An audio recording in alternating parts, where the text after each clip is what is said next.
This is my Rheem on-demand water heater. And whenever you use the hot water, you get a steady stream of water out the bottom.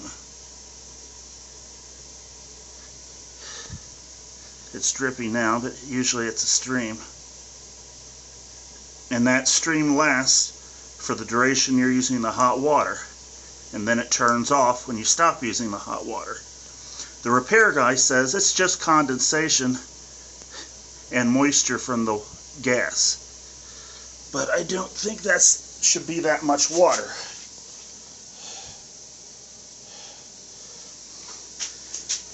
They say to fix it, all they have to do is run a tube to the drain, because all this water we're seeing is from burning gas. But that seems like an awful lot of water to continuously stream for burning gas. Maybe I'm wrong.